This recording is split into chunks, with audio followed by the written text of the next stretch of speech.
Stocks or real estate? Karamihan sa inyong nanonood dito is gustong mag-invest. Pero unfortunately, hindi lahat ay naaakit ng stock market. Bakit? Siguro dahil maraming charts, very confusing, daming numbers, and baka sadyang gusto nyo lang yung hard assets as compared to soft assets like stocks and bonds.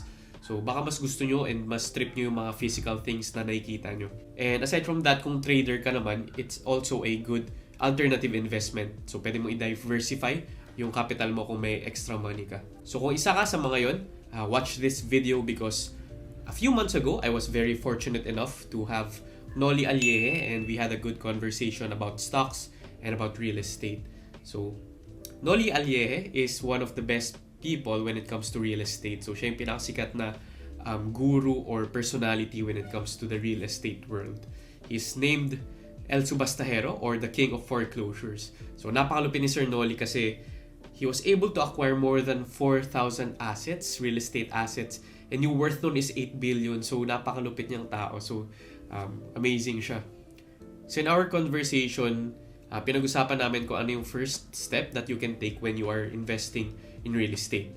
Aside from that, we also covered yung mga differences when it comes to investing in stocks and real estate. So kung trader ka and may background ka na with investing in the stock market, makikita mo yung clear comparison. Or kung wala ka pang idea when it comes to investing in stocks or in real estate, maraming ideas na makukuha dito if you want to start investing now. So yung last part ng interview is tinanong ko siya kung totoo yung nabasa ko sa internet na bumili siya ng island or ng isla. So na-curious akong itanong sa kanya yun kung totoo ba yun kasi kung bumili talaga siya ng island, napakalupit niya talaga. Alright, so let's begin. Do you know any first few steps that we can do? Like for example, where do we get learning, or should I start as a real estate agent to learn more about real estate? Do you have any advice for us? You just have to go to YouTube, just punch it in or Google, and you'll come out with thousands and millions. I mean, you're so lucky mga millennials ngayon. Kami mga millennia dati. Encyclopedia, no? Ngayon kayo, click of a button, you got the information. No? Yes. The most important thing for me is first is your financials. Alamin mo muna kung kaya mo. No? Buying at real estate is no joke. It's one of your biggest investments. It's bigger than your car. It's bigger than your stock market investments. Yan ang pinakamalaki mo. Siguro yung cash out hindi malaki kasi maganda ngayon Di ba? May low down payment, payable pa over 48 months, 60 months. Kaya medyo maganda. Financial capability mo muna. Not lang sa down payment, pati yung tuloy-tuloy na monthly mo na kaya mo bayaran yan. You can sustain the payment up to 48 months. And on 48 months, are you bankable? Makakakuha ka ba ng bank loan to be able to take the property of the developer and transfer to the payment. So yan yung mga titignan mo. Kasi everything else, location, the amenities of the building, nandun lahat naman yan. It's very physical. No? But this is more of you. Kaya ko ba ito? Alright, so based on that, more on focus on our own personal financial capabilities, no? So maybe we can focus on our cash cow or our jobs that pay us so that we can invest in real estate. Yep. Tama ba, sir? Alright. So yung first step talaga, according to Sir Noel, is to focus on your cash flow, yung sarili mong pera. You have to make sure na meron kang enough money that can support your investing activities. And ganun din sa stock market. Almost in any investing activity naman, kailangan talaga secured ka financially. Meron kang pera na lumalabas, meron kang cash flow. So yun yung first step. So the next is, pag-uusapan is yung comparison when it comes to investing in stocks versus real estate. Alright, so I'm gonna approach this naman, sir, in a very stock market-oriented person. No? So I'm a trader from Investagrams then. Tapos, when I invest in stocks kasi, we have indicators that show us which stocks to buy, which stocks we think are cheap, or which stocks will go up. It can be a fundamental indicator like earnings or the utang ng kumpanya, mga ganun. So, sa real estate naman, do you have any specific indicators that you look into to tell you na, this is a good property to buy or invest in?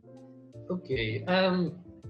It depends on where you're buying from. No? For example, if you're buying from a developer, mga publicly listed company, ang suggestion ko, no? Ayala, Mega World, Invest, Century, mga ganun, no? Because these companies are solid. They have good financial fundamentals na, no? And they're very high equity. So, matutuloy pa rin ang project nila. You may want to think about, may small-time developer dyan sa kanto, maganda presyo niya, no? Sa pre-selling siya, pero hindi mo alam kung matatapos siya o hindi. So you have to be careful. So it's the stability of the developer whom you're buying from is very important. So if you're buying naman as an investment, siyempre you have to see the growth area. No? Kahit developer or secondary market or even foreclosed property, you have to look kung may growth. Ano ba yung market ng employment in that area? Ano yung GDP ng probinsya na yun? Kasi I heart on people to start investing in the provinces. Huwag lang Metro Manila. Masyado nang marami dito. At saka taas na masyado. No? The upside on your investment in Metro Manila is manipis compared to the province. Ang probinsya, you can get a condo for 80,000. Pag tinabihan siya ng isang mall, 120, 150. Malaki ang jump. No? So it's location and the geographical development in that area. Kung ano ang nangyayari sa lugar na yun. For example, give an example, Tarlac. No? If you look at Tarlac, where I've heavily invested recently, you can see that there are indications of growth, private sector and public sector. So, yun ang hahanapin mo. Yung mga inflation rate basically it's a general thing. It encompasses the whole industry. No? The interest rates, maganda yan pag bababa. Kasi marami bibili. Pwede magka-leverage pag binenta mo. Pero yung talaga titignan mo dyan talaga is yung growth of where you're putting your money is. If it's going to be an investment. But if you're buying it because you want to live in it, then may I suggest mag-rent ka muna dyan ng 3-4 na buwan para ma-feel mo talaga kung talagang gusto mo talaga. Alright. So from that, dapat okay yung developers, maganda yung growth and development ng geographical area plus yung mga other things that we also consider in the market, no? Yung inflation, interest, yung GDP. So in a sense, medyo marami pa rin siyang similarities, no sir? So, that's correct. Sa mga stock traders dyan, wag kayong matakot mag-real estate. Wala lang kaming charts, yun lang, no? Pero maraming developer ngayon, gumagawa sila ng mga charts of appreciation. Like they will show Nuvali open at 8 or 10,000. Today, Nuvali's properties are now being sold at 25, 30, 35,000 over the number of years. Yung mga ganun type ang pinapakita naman nila. So the charts are beginning to come out also to help them, help us, brokers and buyers na to say, nga pala, no, this developer, maganda yung appreciation value niya. Para may branding sila. Like, for example, if you want to buy or life already is centered in, then maybe you look at Mega World. Mega World is the number 1 in township. So, unlike before, when people develop, very conscious sila sa location, di ba? This time, the other way, it's happening now in the market is a big developer like Mega World, they create their location. Dati inisip mo, saan ako bibili? Ba't doon may simbahan doon? Doon may mall doon? Doon may work? Ngayon, ang ginagawa ng township developer like Mega World, they buy big tracts of land and they create the church, the malls, the business sector, andun na lahat, residential and everything. So they create their location. Yun ang malaking pagkakaiba nila. Okay. So mainly, I think based on that, biggest factor is yung developer, sir. Or at least a big portion of your consideration. Yes, of course. Kasi may brand yan Okay, sir. Alright, so another thing we consider then when we invest sa stock market is if you're more disciplined, every morning we check the market and we try to screen the stocks that we want or the stocks na pwedeng tumaas. So basically, makikita namin doon yung list of stocks that we should be looking into and analyzing. So in real estate naman, where do you actually go to screen properties? Do you have to go to the bank and look at the foreclosed properties there, or do you have to go to different websites of developers? Do you know anything, sir, that you personally use to look for properties? Well, for general properties, maganda na rin yung mga no, the Moody, Property 24, Carousel. May mga website ngayon that you can do property searches on. So you can go there. Me naman, for foreclosures, I actually scrounge or go through all the banks. I print all the foreclosed properties. And as a hobby, I look at it. And sometimes I find something that's very interesting, and that's what I buy. Same thing like what you do every morning. Pero hindi naman ako every morning kasi my list is like you're talking around 30,000-40,000 properties. No? So first, I try to narrow it down by location. So why will I buy in Cebu or Davao? Who will manage it? Who will look at it? Diba? So I would prefer is a growth area that I have access to, like Tarlac. I would buy in Tarlac kasi may access ako doon. Isang sakay lang sa SCTech. SCTech. At saka NLEX. Nandun na ako sa Tarlac. Madali, no? So I'm able to supervise. I'm able to inspect my properties. So it's the same process, pero hindi naman araw-araw. All right. So if let's say you've been able to narrow it down and you want to start investing in Tarlac, what did you do to look for properties there? Did you search muna sa internet? Newspapers ba? Is it still useful ngayon? No. Actually, as I mentioned, I really go to the bank websites or physically visit the banks, which I used to do before. Now I cannot physically visit them. No? So I go there and I get their hard copy, or I give them a USB so I can save the soft copies. No? So or go to the website and download and print. So yun ang ginagawa ko. And I've kept very good relationship with a lot of the banks over the years. I mean, I've been doing this for more than 20 years. So medyo maganda yung relationship ko sa kanila. All right. So I think there's another thing that we try to consider rin. So you mentioned earlier na let's say nag-crash yung markets, yung real estate is in a sense less riskier in terms of value kasi it makes sense naman, no, sir. Yung property naman hindi naman siya, it's a very limited resource. No? So over time yung value talagang tumataas siya kasi mas nauubusan tayo ng resource na yun. Tama ba, sir? Yeah. Pero in real estate, go ahead. Yes, sir. All right. So one thing we like to consider is how we manage our risks. So for example, I invest in a certain company.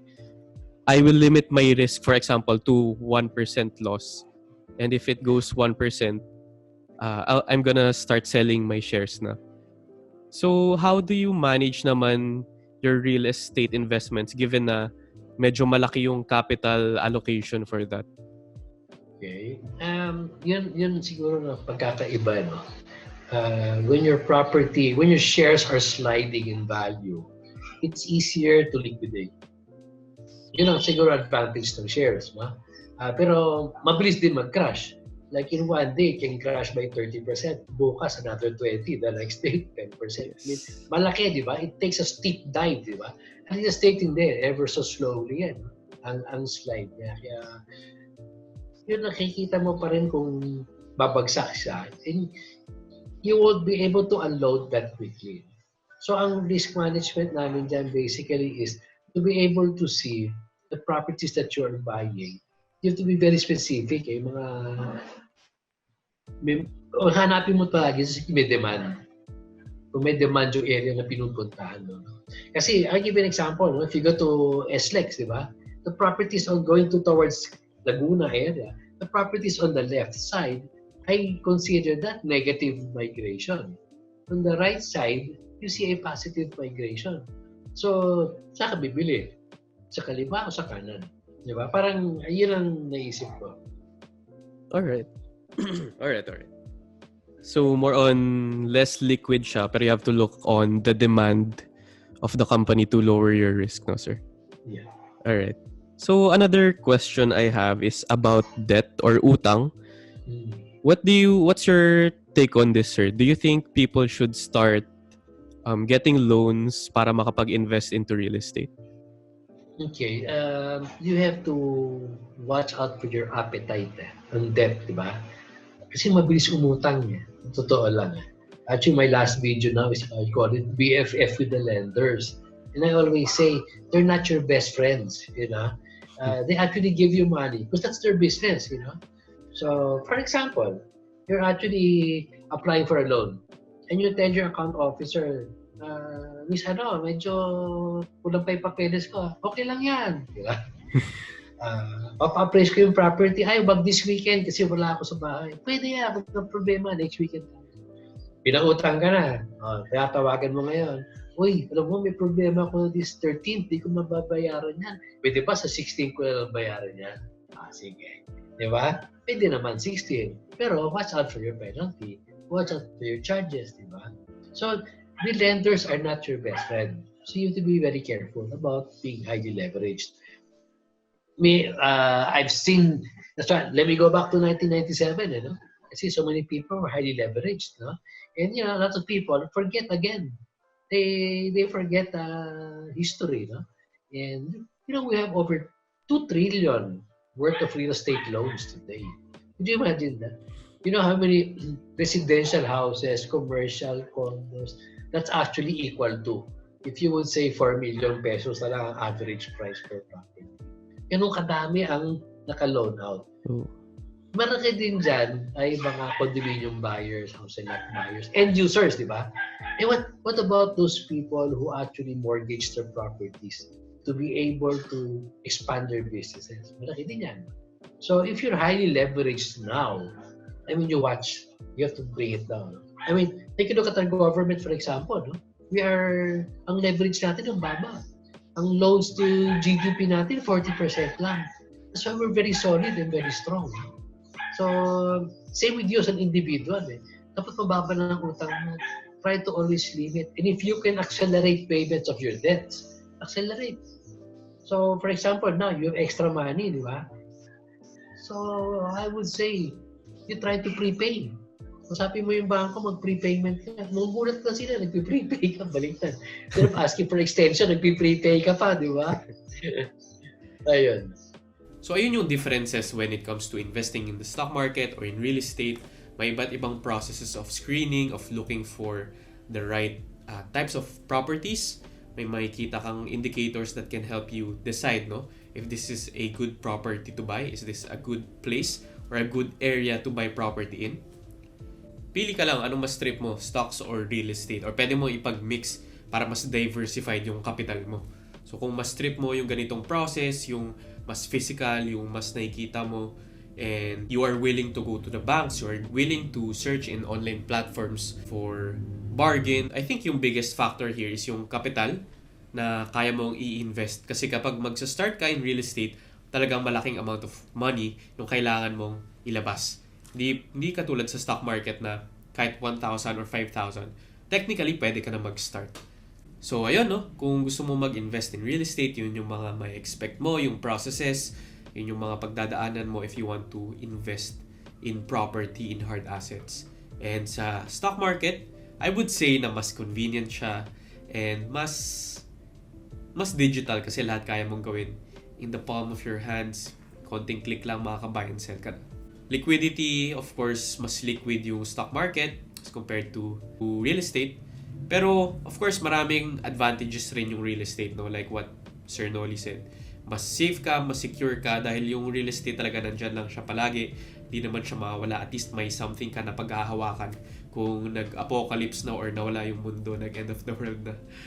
Hindi, wait. Kung end of the world pala, mawala rin yung property mo.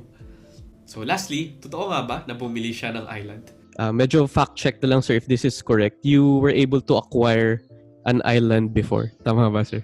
Yeah. So can you tell us story on that? did you just sell it or tumambay ka pa ba dun sa island na yun or something? Okay, actually, this is one property where I would say I violated all my rules. No? I did not visit it. I just came across it. It's I'm happy I do, no? That when I go out of town, I go normally on a Friday. Then I go to a rural bank and then I look at their properties. Magandang presyo sa rural bank. Saka very specific to the area, no? So I went to the Bantayan Island area and I saw a bank, rural bank there. I look at their properties. I saw it.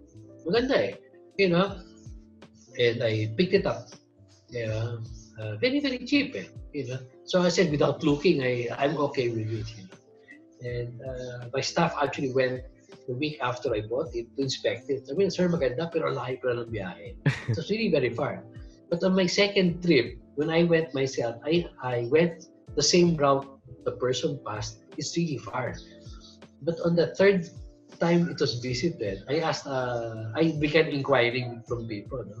And I got to realize, ang lapit lang pala niya. The island's still there. It's not the whole island, by the way. It's a portion of the island. Portion, okay. Portion of the island, no? And it's cliffside. It's a beautiful island, cliffside. Actually, pag low tide, mga 1 inch lang ang tubig. No? Pag high tide, siguro mga 2 meters high. No?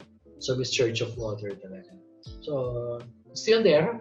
I went to see it not this February, but last year's February. And what I plan to do with it, I still don't know. So you still own the property hanggang ngayon, sir? Yes. Actually, if you look at it, you can see it in YouTube. Si Gina Lopez went to visit the island. Oh. And she had a video there. She called, it's on YouTube, it's Kinatarkan Island. On YouTube. I think she uses K-I-N-A. K-I-N-A.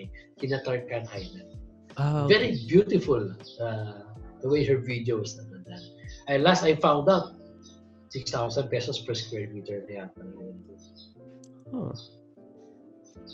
Ikaw, sir, so until now, na-visit nyo na ba siya? Napuntahan nyo na multiple times? Ayaw nyo, sir, i-keep na lang yung property? Yeah, I'm just keeping it. Holding on to it lang. Huh? Okay. I plan to put a small resort with solar. Parang with some diving. Pero cliff diving. Wow. Solid, sir. Oo. So ayun, part ng island yung binili ni Sir Nolly. Hindi siya yung buong island itself. Pero napakalupit pa rin. So I hope nag-enjoy kayo in this video and marami kayong natutunan. And I hope nakatulong ito sa pag-decide nyo if you want to start investing sa real estate or sa stock market.